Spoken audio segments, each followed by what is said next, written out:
할렐루야. 예수 그리스도의 은혜와 우리 성령 하나님의 그 놀라우신 사랑과 축복이 사랑하는 우리 부다페스트 한인성교회 모든 성도님들께 가득하길 간절히 축복합니다.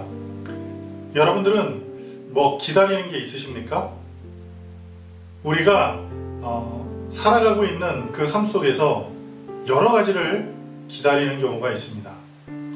요새 들어서는 하루빨리 이 코로나 사태가 끝나기를 기대할 수 있고, 또 시험 기간인 우리 귀한 지체들은 시험이 빨리 끝났으면 하는 어떤 기다림이 있고, 그리고 또 힘든 일을 하는 사람들은 그 힘든 일이 빨리 끝나기를 기다리게 됩니다. 이와 같이 우리는 삶 속에서 많은 기다림을 가지고 살아가고 있습니다. 그러다가 시험이 끝나면 행복하고, 그리고 힘든 일이 끝나면 안도의 한숨을 쉬게 되고, 그리고 또 기다리던 택배가 오면 큰 기쁨 그리고 즐거움이 있음을 경험하게 됩니다.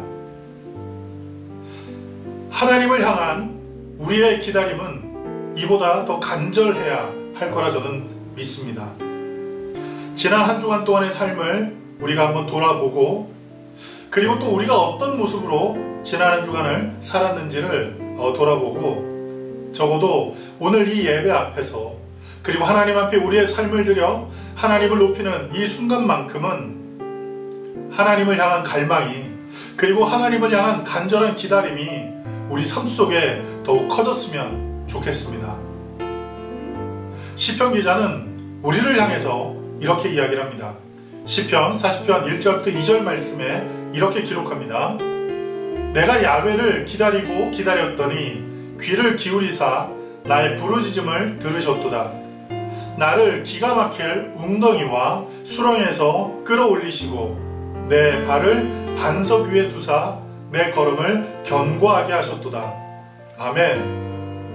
오늘 이 말씀과 같이 하나님께서 우리의 삶을 견고하게 하시고, 그리고 모든 위협과 그리고 모든 두려움 속에서 건져주심으로 날마다 우리를 평안 가운데, 안전함 가운데 살게 하실 것을 기대하면서, 그렇게 하실 유일하신 분 우리 하나님을 간절히 기대하고 갈망하는 마음으로 오늘 예배를 준비하며 하나님 앞에 다같이 묵상으로 기도하는 시간 갖겠습니다. 다같이 묵상으로 기도하겠습니다.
우리 이 시간 다같이 사도신경으로 우리의 신앙을 주님께 고백하도록 하겠습니다. 나는 전능하신 아버지 하나님, 천지의 창조주를 믿습니다. 나는 그의 유일하신 아들 우리 주 예수 그리스도를 믿습니다. 그는 성령으로 잉태되어 동정녀 마리아에게서 나시고 본디오 빌라도에게 고난을 받아 십자가에 못 박혀 죽으시고 장사된 지 사흘 만에 죽은 자 가운데서 다시 살아나셨으며 하늘에 오르시어 전능하신 아버지 하나님 우편에 앉아 계시다가 거기로부터 살아있는 자와 죽은 자를 심판하러 오십니다. 나는 성령을 믿으며 거룩한 공교회와 성도의 교제와 죄를 용서받는 것과 몸의 부활과 영생을 믿습니다. 아멘.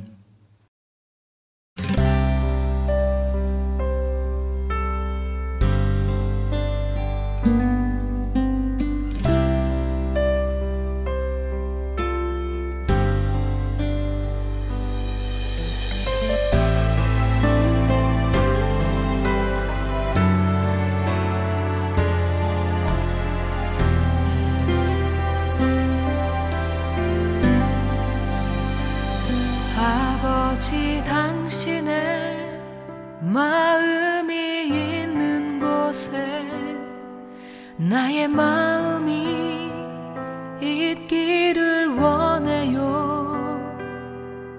아버지 당신의 눈물이 고인 곳에 나의 눈물이 고이길 원해요.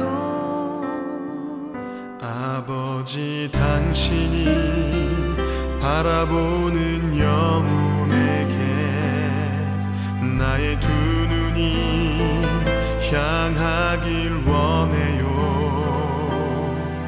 아버지 당신이 울고 있는 어두운 땅에 나의 두 발이 향하길 원해요.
아버지 당신의 마음이 있는 곳에 나의 마음이 있기를 원해요. 아버지 당신의 눈물이 고인 곳에 나의 눈물이 고이길 원해요. 당신이 바라보는 영혼에게 나의 두 눈이 향하길 원해요. 아버지 당신이 울고 있는 어두운 땅에 나의 두 발이 향하길 원해요.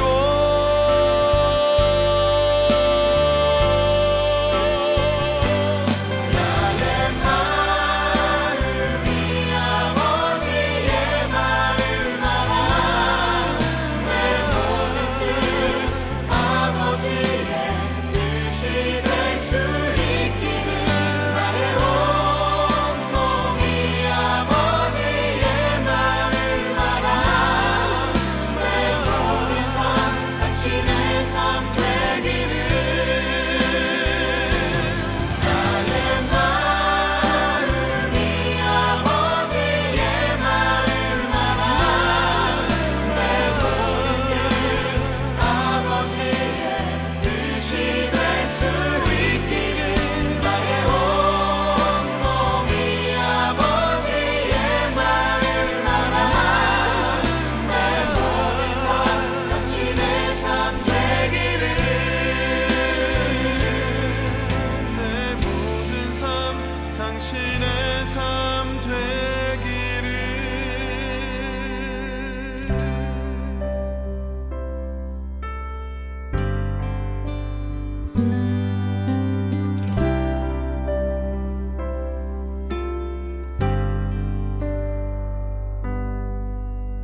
베이던 내 영혼 갈 길 몰라 방황할 때에 주의 십자가 영광의 그 빛이 나를 향해 비추어 주셨네. 주홍빛보다 더 붉은 내 죄 그리스도의 피로 씻기어 완전한 사랑 주님의 은혜로 새 생명 주께 얻었네. 그대 아니면 나서지 못하네. 십자가의 그 사랑 능력 아니면 나서지 못하네. 그대 아니면 나서지 못하네. 놀라운 사랑 그 은혜 아니면 나서지 못하네.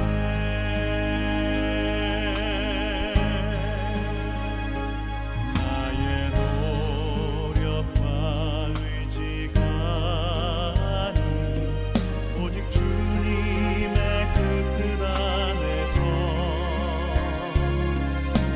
의로운 자라 내게 말씀하셨네. 완전하신 그 은혜로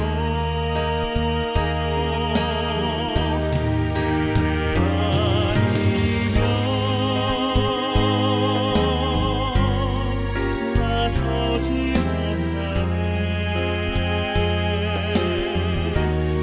십자가의 그 사랑 능력 아니면 나서지 못하네. 그대 아니면 나서지 못하네. 완전한 사랑 그 은혜 아니면 나서지 못하네. 이제 나 사는 것 아니요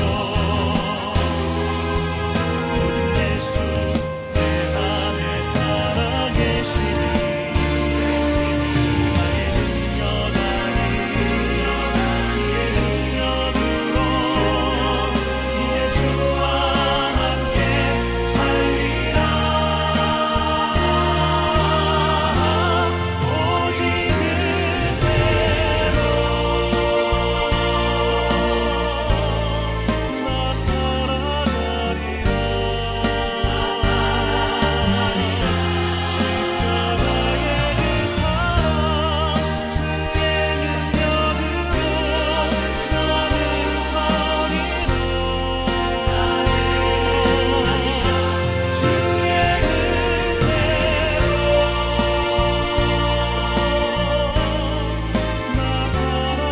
살아가리라.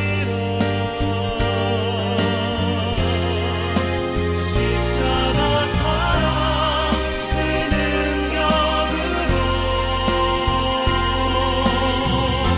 나 살리라. 주 은혜로 나 살리라.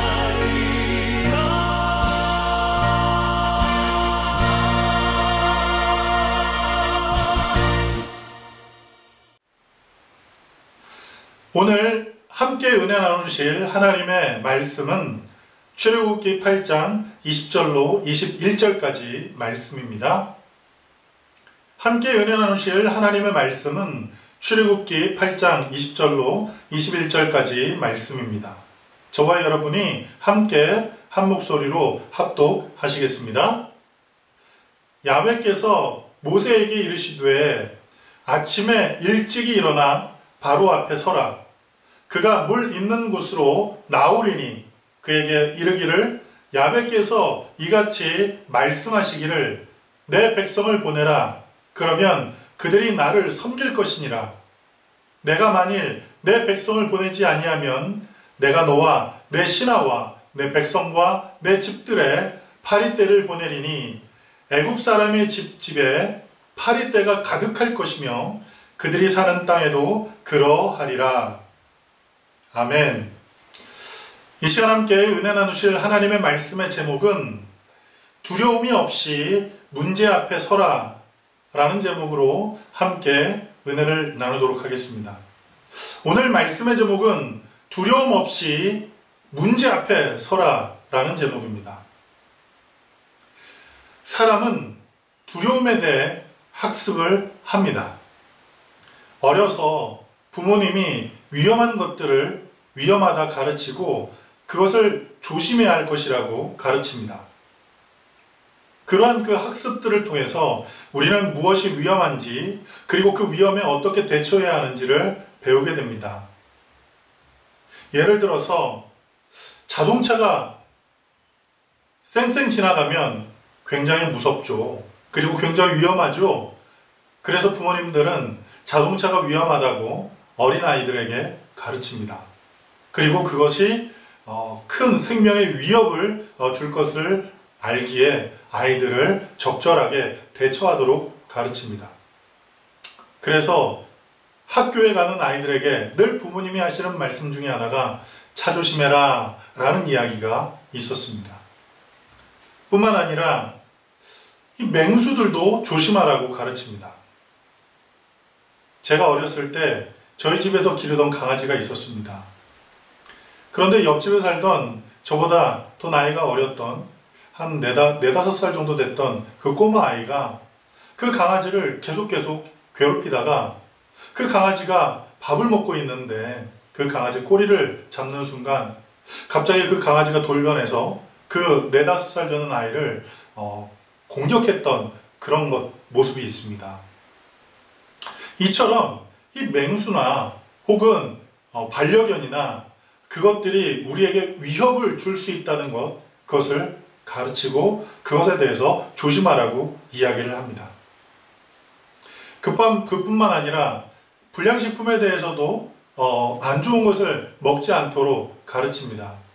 길거리에 팔고 있는 불량식품들 그리고 어디서 만들었는지 정확한 출처가 분명하지 않는 그러한 음식들에 대해서도 어려서 부모님들에게 불량식품을 먹지 말라고 가르침을 배워옵니다. 이러한 여러 가지 가르침들이 자라오는 동안 우리에게 어떤 학습이 되어서 어떤 그 두려움의 대상 그리고 무서움의 대상이 무엇인지를 알고 그리고 그것에 대해서 적절하게 대처하도록 가르침을 받습니다. 그뿐만 아니라 우리가 성장하면서 우리 스스로가 다양한 어떤 루트를 통해서 다양한 어떤 경로를 통해서 학습을 하는 경우가 있습니다. 예를 들어서 강한 상대, 어려서는 강한 상대가 누군지를 잘 모르지만 성장해 가면서 강한 상대가 누군지를 조금씩 알게 됩니다. 물리적으로 강한 사람이 있고 정신적으로 강한 사람들이 있음을 알게 되지요. 그리고 권력에 대해서 또한 이 두려움을 느끼게 될 때가 있습니다. 예를 들어서 과거에 우리나라 군부 정권 같은 경우는 많은 사람들을 데려다 고문을 하고 또 많은 사람들을 이유 없이 감금을 하고 또 자신들의 이익을 위해서 많은 사람들에게 큰 해를 끼쳤던 모습을 보게 됩니다. 그리고 그러한 것이 잘못되었다라고 이야기하는 사람들조차도 많은 피해, 많은 고초를 당했음을 알게 됩니다. 이러한 이 모든 상황을 통해서 우리는 바로 두려움이 어떤 것인지 그리고 두려움의 대상이 무엇인지를 배우게 됩니다. 그것이 때론 사람이고 그것이 때론 환경이고 그것이 때론 어떤 시스템이 우리 두려움의 대상이 된다는 것을 알게 되는 것입니다. 특별히 오늘 우리가 읽은 이 본문 말씀을 통해서 볼 때 하나님께서 모세를 향해서 말씀하고 계십니다. 그 말씀은 무엇이냐 하면 바로 애굽의 왕 바로 앞에 서라라고 얘기를 하십니다. 우리가 잘 알고 있듯 모세는 바로가 기거하고 있던 애굽의 왕궁에서 성장을 한 사람이었습니다. 그러나 자신의 동족 유대 민족이 애굽 사람들 앞에 큰 고초를 당하는 모습을 보고 격분하여 애굽 사람을 폭행하는, 애굽 사람을 유대 사람을 압제하는 그 애굽의 병사를 손으로 쳐서 죽여버리고 맙니다. 그 사실로 인해서 모세는 미디안이라는 광야로 도망가게 됩니다. 그리고 그 미디안 광야에서 양을 치면서 40여 년 동안 기거했습니다. 그런데 어느 날 하나님께서 그에게 나타나셔서 모세를 향해서 애굽의 왕 바로에게 가고 그 앞에 서서 하나님께서 전하신 말씀을 이야기하라고 하십니다. 여러분 한번 생각해 보십시오. 모세에게 있어서 애굽은 두려움의 대상입니다. 그리고 그 애굽이라는 나라도 두렵지만 그 두려움의 실체는 무엇이었냐면 바로 이 애굽의 왕 바로였다는 사실입니다. 바로를 피해서 미디안 광야로 도망갔고 하나님께서 모세에게 나타나지 않으셨다면, 하나님께서 지금 그렇게 명령하지 않으셨다면 모세는 그 미디안 광야에서 계속 양을 치며 살았을 것이고 그리고 그곳에서 결국 죽음을 당했을지도 모릅니다. 그러나 하나님께서 그에게 나타나셔서 80세가 될 때 자기가 자기가 생명을 보존하기 위해서 도망쳐 나온 애굽으로 돌아갈 것을 말씀하시고 그리고 자기의 생명을 위협하는 그 바로 앞에 서서 하나님께서 전하라 말씀한 그 말씀을 담대히 증거하라고 하나님께서 명령하십니다. 이러한 그 상황에서 모세는 어떠한 모습으로 하나님 앞에 서고 있습니까? 두려움의 대상 앞에서 그 두려움을 안겨주는 그 대상 앞에서 내가 그 이야기를 할 것이라는 생각을 할 때 그 마음 가운데 두려움이 엄습했습니다. 그런데 하나님께서 모세에게 바로 앞에 서야 하는 이유에 대해서 이렇게 명령하십니다. 오늘 본문에 나와 있습니다. 그것은 바로 내 백성을 돌려보내라 라는 것입니다. 내 백성을 더 이상 애굽에서 종살이하지 않도록 하고 그리고 그 백성을 돌려보내라는 것입니다. 어디로 돌려보내야 합니까? 하나님께서 아브라함을 통해 약속하신 땅, 곧 가나안 땅으로 돌려보내라는 것입니다. 그리고 그곳에 돌려보내는 그 이유에 대해서 하나님께서 또 모세에게 명확하게 이렇게 말씀합니다. 그곳에서 하나님을 예배하도록 하나님께서 이스라엘 백성들을 애굽 땅에서 끌어내길 원하신 것입니다. 그러한 그 이야기를 바로에게 전해야 한다는 그 중압감이 모세에게 얼마나 컸을까요?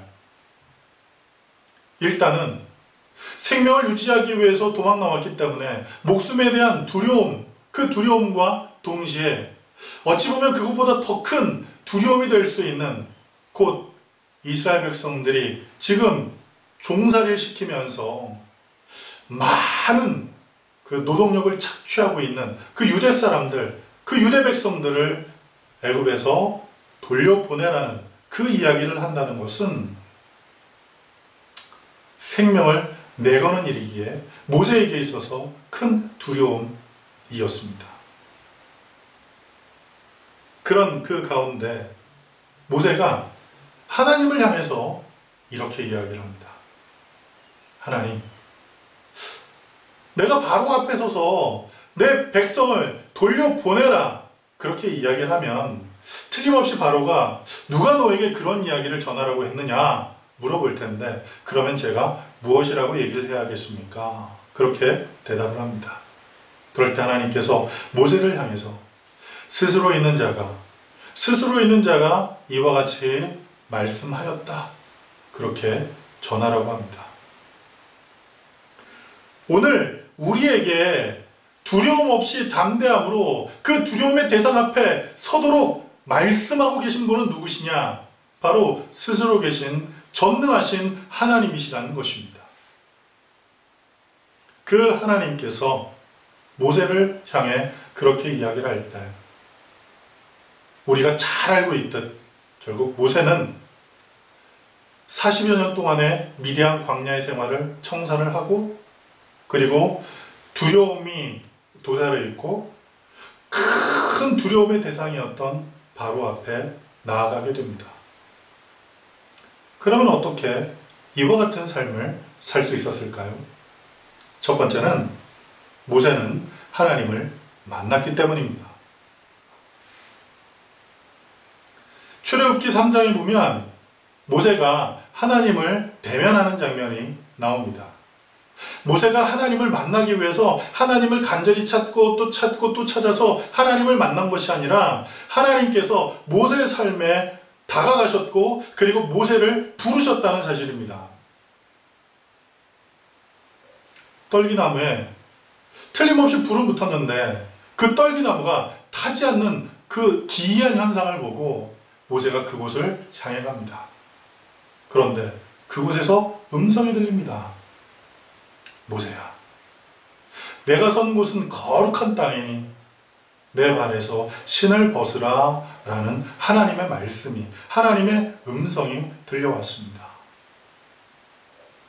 모세는 그곳에서 하나님과 대면했습니다.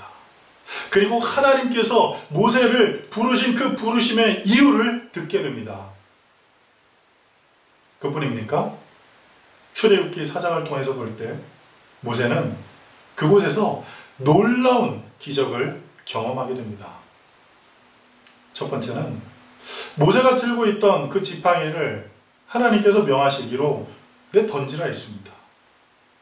그러자 그 지팡이가 순간 뱀으로 바뀌게 됩니다. 그리고 하나님께서 뭐라고 말씀합니까? 그 뱀의 꼬리를 잡아라. 그렇게 말씀하실 때 모세가 그 말씀에 순종하여 그 뱀의 꼬리를 잡을 때 그 뱀이 다시 지팡이가 되었습니다. 그리고 두 번째로 하나님께서 모세를 향해서 내 손을 내 옷 속에 넣어봐라 그렇게 말씀하셨습니다. 그 말씀에 순종하여 모세가 자기 옷 속에 자기의 손을 집어넣었다 빼는 순간 그 손이 나병에 걸렸음을 알게 됩니다. 그리고 하나님께서 또 기이한 능력으로 그 나병을 치료하시죠. 그리고 하나님께서 세 번째로 뭐라고 말씀하시냐면 나일강이 피로 변할 것을 말씀하셨습니다. 그리고 혀가 둔하다고 얘기하는, 나는 혀가 둔하여 말을 잘 못합니다 라고 얘기하는 그 모세를 향해서 하나님께서 모세를 도울 수 있는 조력자를 세우셨다라고 말씀하셨습니다.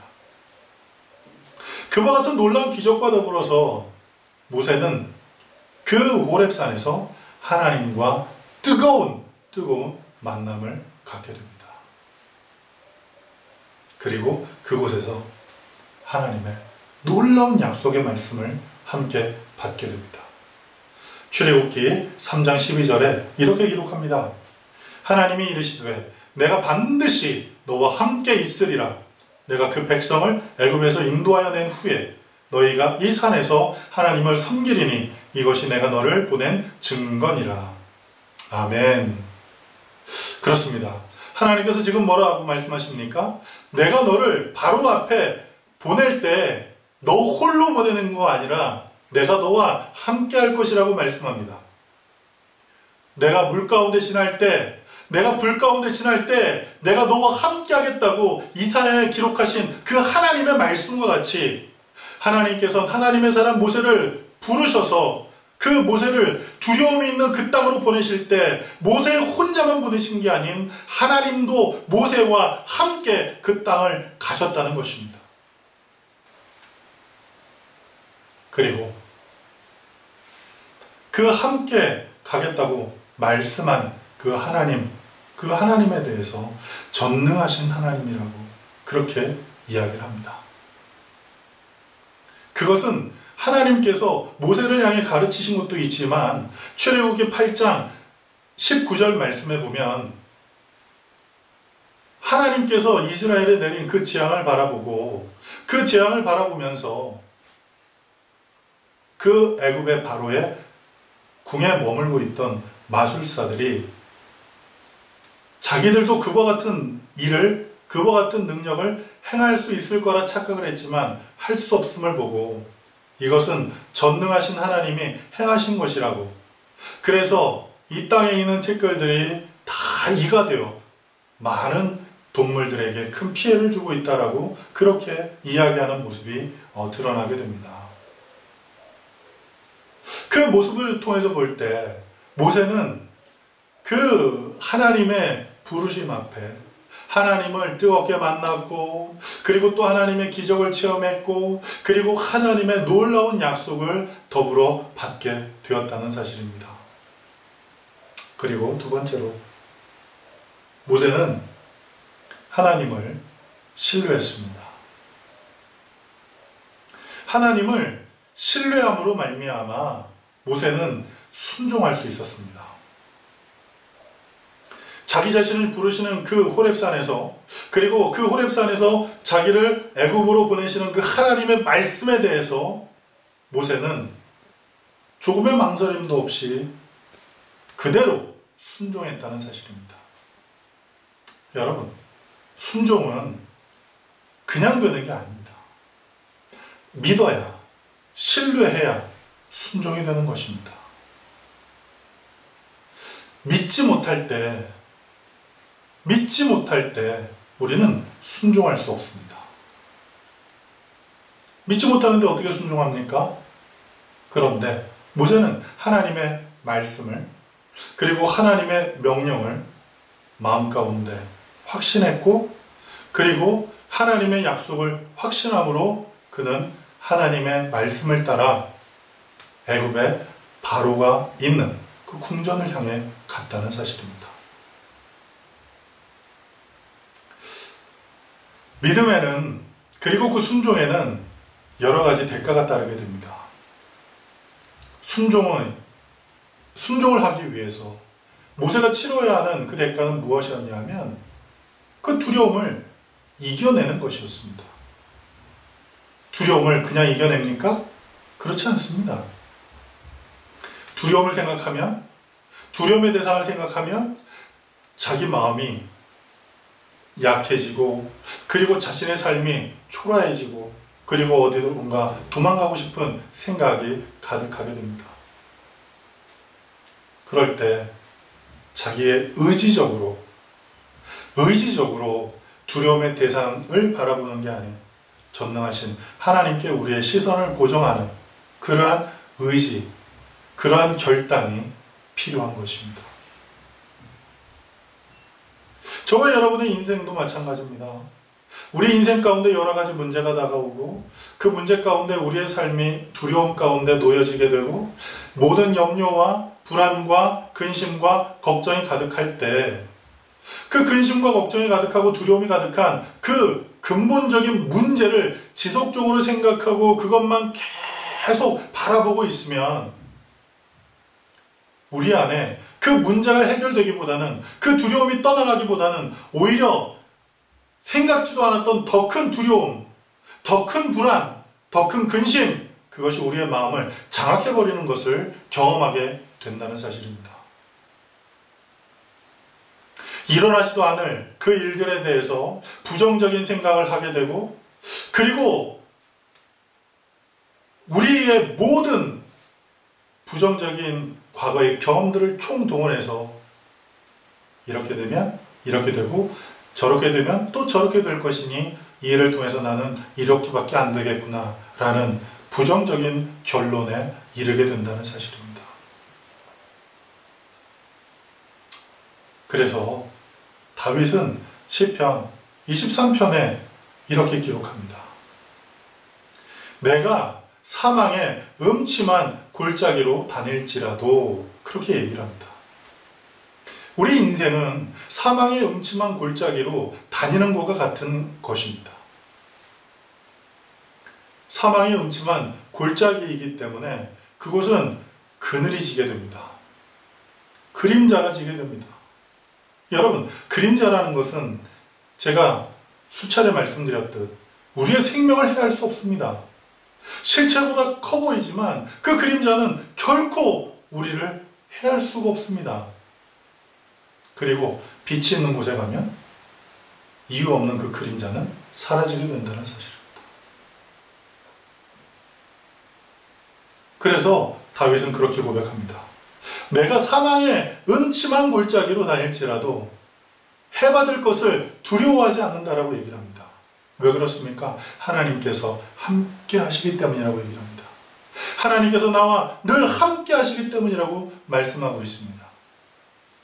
두려움이 다가올 때, 마음의 근심과 염려와 불안이 다가올 때, 지금 여러분이 느끼고 있는 그 모든 불안, 지금 여러분이 느끼고 있는 그 모든 염려, 지금 여러분이 마음 가운데 생각하고 있는 모든 그 근심, 그것이 우리의 마음을 짓누르고 우리의 삶을 뒤흔들고 우리의 삶을 쓰러뜨리려고 하는 그 순간일지라도 우리의 모든 시선을 돌려 문제를 바라보는 게 아닌 문제보다 크신 하나님, 그리고 그 문제를 이기게 하시는 하나님, 그리고 그 문제를 다루시는 그 하나님께 우리의 시선을 고정할 때 우리는 그 두려움에 맞설 수 있게 된다는 것입니다. 그래서 요한 1서 4장 18절은 우리에게 이렇게 얘기를 합니다. 사랑 안에 두려움이 없고 온전한 사랑이 두려움을 내쫓나니 두려움에는 형벌이 있음이라. 두려워하는 자는 사랑 안에서 온전히 이루지 못하였느니라. 아멘. 그렇습니다. 우리가 두려워하는 것은 우리가 온전히 사랑하지 않기 때문입니다. 온전히 신뢰하지 않기 때문입니다. 온전히 소망하지 않기 때문입니다. 우리 하나님을 향해 사랑하고, 그리고 우리 하나님을 향해 신뢰하고, 우리 하나님을 향해 소망을 품지 않기 때문에 우리의 삶 가운데 두려움이 싹트게 되고, 그 두려움은 그 자체가 우리의 삶 속에 형벌이 된다는 것입니다. 모세는 자기의 삶을 짓누르고 있었다. 40여 년 동안 피하고 싶었고 도망치고 싶었던 그 두려움의 대상을 생각하기보다 그 순간에 나타나셔서 말씀하시는 그 하나님의 말씀에 집중하여 그 두려움을 온전히 이겨냈다는 사실입니다. 그리고 세 번째입니다. 모세는 하나님께 충성했습니다. 충성한다는 것은 쉽지 않은 일이죠. 순종함과 동시에 그 순종을 이루어가는 과정 가운데 어떻게 이루느냐, 그것이 바로 충성일 텐데, 이 충성이라는 것은 말처럼 그렇게 쉬운 것이 아닙니다. 작은 일도 충성해야 하고 큰 일도 충성해야 하고, 모든 일을 다 그리스도 예수께 하듯 함으로 말미암아 그 안에 아름답게 합력하여 선을 이룰 수 있도록 우리의 최선을 다하는 것, 우리의 삶에 모든 에너지를 집중해서 그것을 감당하는 것, 그것이 충성일 텐데, 사실 충성이라는 게 쉽지 않습니다. 그런데 놀라운 사실은 미래를 생각하지 않고 내일을 생각하지 않고 오늘 하루 하나님께서 내게 주신 그 약속, 그리고 하나님께서 주신 그 명령, 그것에 온전히 집중하며 내가 할 수 있는 오늘의 삶을 최선을 다해서 충성해서 살면 그 충성들이 쌓이고 쌓여서 마침내 귀한 결실이 된다는 사실입니다. 모세가 하나님의 명령을 받고 바로가 기거하고 있는 그 궁전에 가서 바로 앞에서 내 백성을 돌려달라 할 때 바로가 그 이야기를 듣고 즉시로 이스라엘 백성을 내준 것이 아닙니다. 우리가 잘 알고 있듯이 10가지의 재앙이 내려서야 비로소 바로의 마음의 강팍함이 무너지고 이스라엘 백성들이 애굽에서 해방될 수 있었음을 우린 기억해야 합니다. 한 번 해서 안 된다고 해서, 두 번 해서 안 된다고 해서, 세 번 해서 안 된다고 해서 포기해서는 안 됩니다. 물론 내 욕심을 위해서, 내 만족을 위해서 한 번 해보고 두 번 해봐도 내가 별로 유익될 것 같지도 않고 그렇게 함으로 말미암아 내가 별로 만족스럽지 않다면 포기해도 괜찮습니다. 모든 것을 그만둬도 괜찮습니다. 하지만 지금 모세가 감당하려고 하는 것은 모세의 유익이 아닙니다. 모세가 소망하는 일이 아닙니다. 그것은 전능하신 하나님께서 모세에게 주신 명령이라는 사실입니다. 그 명령은 포기할 수 없습니다. 그 명령은 중단할 수 없습니다. 그래서 모세는 한 번 해보고 안 됐다고 해서 포기하지 않습니다. 두 번 해봤다고 해서 포기하지 않습니다. 그렇게 하기를 10번째까지 그는 낙심하지 않고 하나님께서 주신 그 명령에 순종합니다. 충성합니다. 그 일이 어떻게 진행될지, 언제 완성될지 모세는 그것을 생각하지 않고 하나님께서 그에게 하라 하신 대로, 하나님께서 그에게 명령하신 그대로 그는 충성하였습니다. 그럴 때 하나님께서 일하셨습니다. 모세가 일하는 것이 아니라 하나님께서 일하심으로 강팍한 바로의 마음이 무너지게 되었고 결국 이스라엘 백성들이 애굽에서 나올 수 있게 되었다는 사실입니다. 여러분, 충성은 하나님과 소통하는 삶을 사는 사람들의 특징입니다. 충성하는 사람들은 하나님과 소통하는 사람들이어야만 합니다. 하나님의 말씀을 따라 순종할 때 역경이 다가옵니다. 반대 세력들이 엄청난 저항을 하게 됩니다. 악한 원수마귀가 그 모든 것을 가로막습니다. 사람의 힘으로 이 모든 것을 뚫고 나갈 수 있겠습니까? 그렇기 때문에 충성을 한다는 것은, 그리고 그 충성함으로 하나님께서 명령하신 것을 완수하는 그 과정에서 우리에게 필요한 것은 무엇이냐? 하나님과 교통하는 겁니다. 충성함으로 낙심될 때, 충성함으로 마음 가운데 때론 곤고함이 다가올 때, 충성함으로 때론 우리의 마음이 헛헛할 때 하나님과 교통하는 겁니다. 하나님께 기도하고 하나님의 말씀을 묵상하고 하나님의 음성을 듣기 위해 우리의 마음을 하나님께 고정하는 것입니다. 그렇게 하나님께 충성할 때, 그렇게 하나님께 우리의 모든 것을 내어 맡길 때 하나님께서 우리에게 말씀하십니다. 그리고 우리의 삶 가운데 명령하신 그것을 하나님께서 완성하신다는 사실입니다. 하나님께서 모세에 대해서, 이와 같이 충성스러운 모세에 대해서 민수기 12장 7절에 이렇게 평가를 합니다. 내 종 모세와는 그렇지 아니하니 그는 내 온 집에 충성함이라. 할렐루야. 충성할 때, 충성하는 그 모세 그 삶을 하나님께서 인정하시고 그 삶을 축복하셨습니다. 사랑하는 성도 여러분, 지금 우리는 여러 가지로 불안하고 여러 가지로 두렵고 여러 가지로 염려가 되는 시대를 살고 있습니다.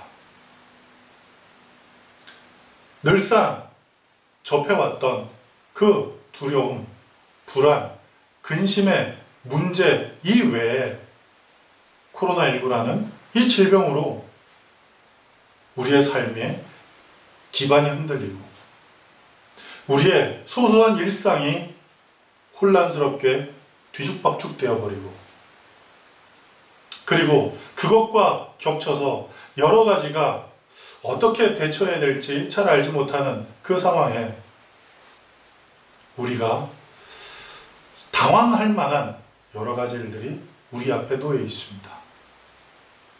그것이 때론 경제적인 문제이고, 그것이 때론 내 삶의 중요한 어떤 진로의 문제이고, 그리고 건강의 문제이고, 그리고 내 마음의 어떤 정신건강의 문제, 등등 여러 가지로 우리가 때론 두렵고 불안하고 근심 가운데 살아갈 수 있는 때가 바로 지금이라는 사실입니다. 그렇다고 해서 그 모든 두려움, 그 모든 불안, 그 모든 근심, 그 근심의 그 대상을 우리가 무비판적으로 수용을 하고 그것에 눌려 산다면 얼마나 불행한 삶입니까? 그리고 우리를 사랑하사 독생하신 예수 그리스도를 이 땅에 보내시고 십자가에 못 박혀 죽게 하심으로 모든 사망의 권세를 깨뜨리시고 모든 저주와 질병을 깨뜨려 주신 그 하나님의 그 놀라운 그 은혜, 그것은 무엇이 되는 것입니까? 따라서 우리는 이 두려움의 때에, 불안의 때에 어떻게 살아야 할지를 깊이 고민해 봐야 합니다. 그리고 오늘 우리에게 주신 이 말씀과 같이 두려움에 눌리지 말고 두려움의 대상 앞에 두려움 없이 당당하게 맞설 수 있는 귀한 삶을 우리 모두가 살아야 합니다.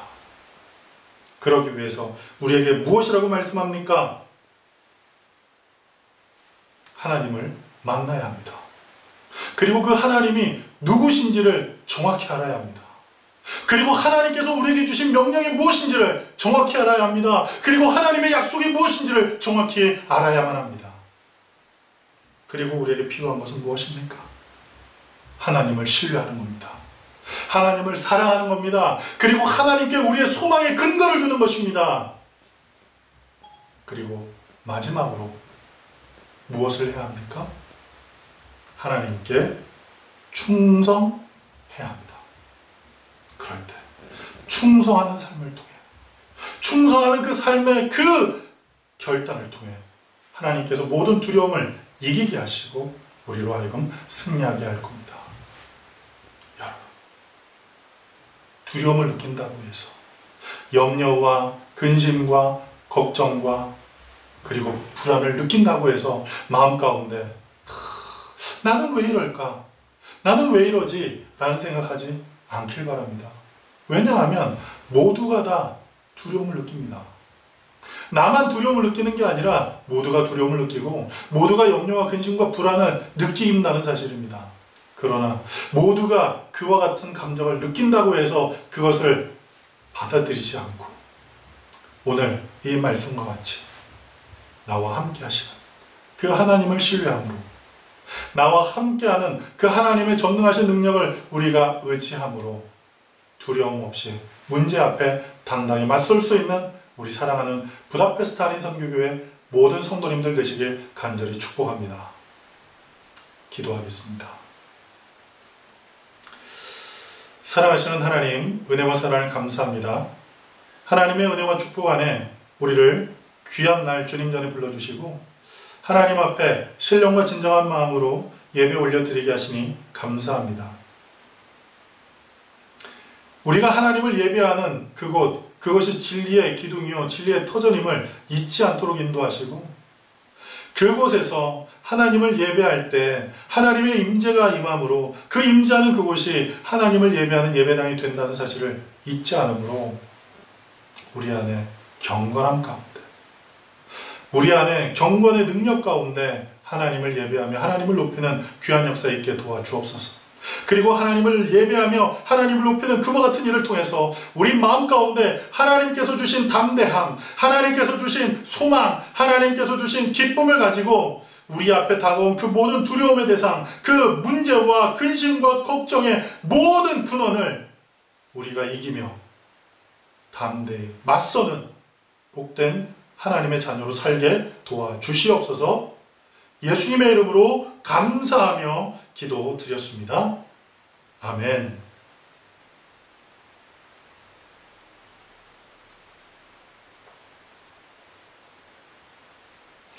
이 시간 하나님께서 우리의 삶 가운데 베푸신 은혜를 기억하며 하나님 앞에 귀한 힘을 찬송하며 하나님 앞에 예물 올려드리겠습니다.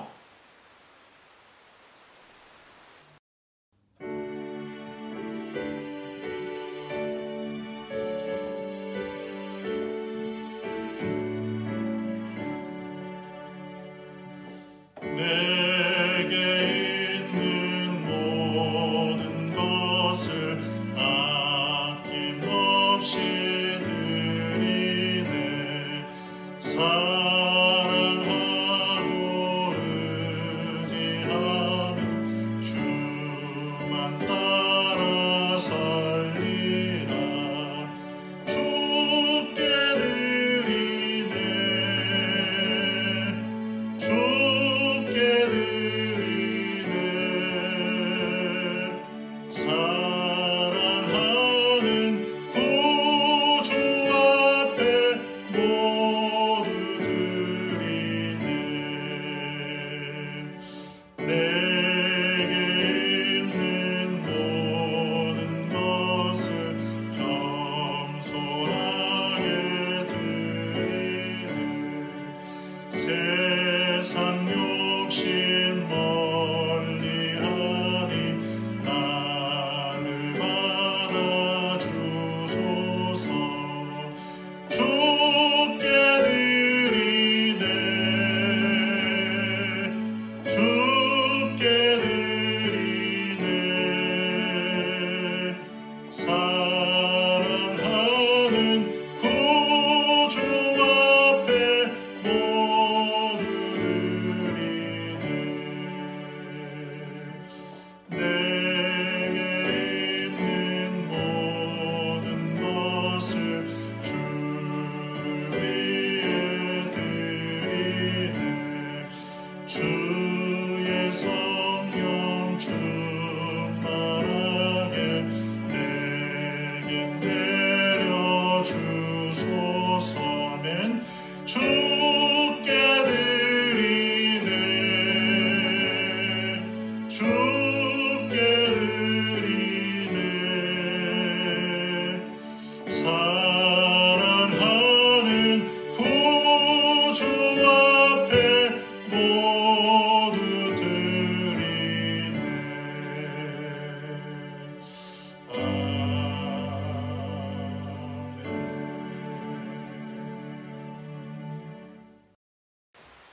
교회 소식을 말씀드리겠습니다.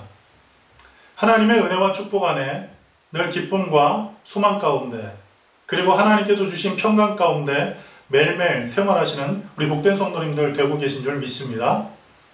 지금 코로나19로 인해서 많은 것이 변하고 그리고 또 많은 것이 혼란스러운 이때에 이 문제가 언제 종식될까 하는 그 생각과 더불어서 언제쯤 우리가 모여서 하나님 앞에 예배를 예배당에서 드릴 수 있을까 생각을 하며 기도합니다. 그런데 헝가리 정부에서 공식적으로 발표를 했답니다. 다른 부다페스트 이외 다른 주도와 같이 이곳에서도 정상적인 경제활동을 할 수 있도록 그렇게 공포를 했다고 합니다. 대신 사회적 거리두기는 지속적으로 유지를 하고 그리고 이 마스크 착용을 생활화할 것을 당부했다고 합니다. 그래서 다시 한번 우리 성도님들과 함께 기도하면서 우리 준비했으면 좋겠습니다. 6월 첫째 주 성찬 주일은 우리 모든 성도님들이 예배당에서 다 같이 모여 예배 드릴 수 있도록 지금부터 우리가 기도로 준비하며 우리 하나님 앞에 다 같이 모여 예배 드릴 그날을 손꼽아 기대해 봅시다. 그래서 6월 첫째 주 주일 예배는 우리 예배당에서 드릴 수 있기를 소망합니다. 그리고 두 번째로 하나님께 신령과 진정한 마음으로 예배를 드림과 동시에 여러분이 정성껏 준비한 그 예물은 안내해드린 대로 교회 헌금구자로 헌금하시면 되겠습니다. 이제 드린 예물 위에 하나님 앞에 기도하겠습니다. 사랑하시는 하나님, 은혜와 사랑을 감사합니다. 하나님의 놀라운 축복과 은혜 가운데 우리가 매일매일 살아갈 때 날마다 하나님을 기다리고 또 기다리며 하나님을 갈망하며 살아가게 도와주시옵소서. 우리의 일상을 살아가다 보니 어느 순간 일상에 함몰되어서 하나님을 생각하지도 못하고 그리고 하나님과 교제하지도 못하고 하나님과 함께 동행하지도 못했던 그러한 삶의 모습이 있습니까? 그렇다면 그 모든 것들을 다 제하고 그럼에도 불구하고 우리의 삶 가운데 놀라운 은혜를 주셔서 놀라운 축복을 주셔서 매일매일 살아가게 하신 그 하나님의 은혜를 기억하며 하나님 앞에 감사하면서 귀한 예물 드린 손길마다 축복하셔서 영혼이 잘되게 하시고 범사가 잘되게 하시고 강건함의 축복과 은혜가 날마다 충만케 하여 주옵소서. 예수님의 이름으로 감사하며 축복하며 기도 올리옵나이다. 아멘. 지금은 교회의 머리 되신 우리 주 예수 그리스도의 은혜와 하나님 아버지의 극진하신 사랑과 보혜사 성령님의 내주교통 충만하신 역사가 두려움 없이 문제 앞에 담대히 서도록 역사하시는 하나님의 그 능하신 손길을 의지하며 살기로 결단한 살아가는 죄 백성들 위해 이제로부터 영원토록 함께 하시기를 간절히 축원하옵나이다. 아멘.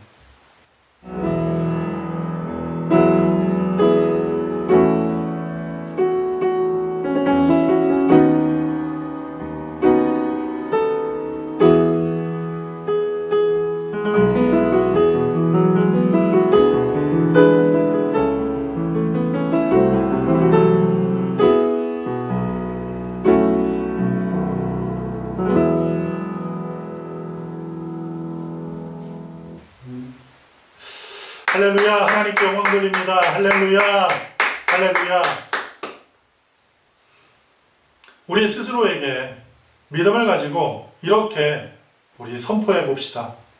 나는 두려움 없이 문제 앞에 설 것입니다.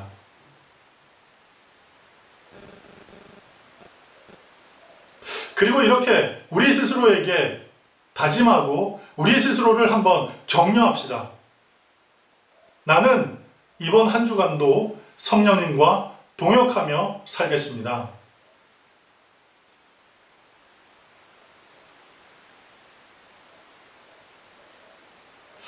할렐루야. 하나님께서 우리 모두를 축복하십니다.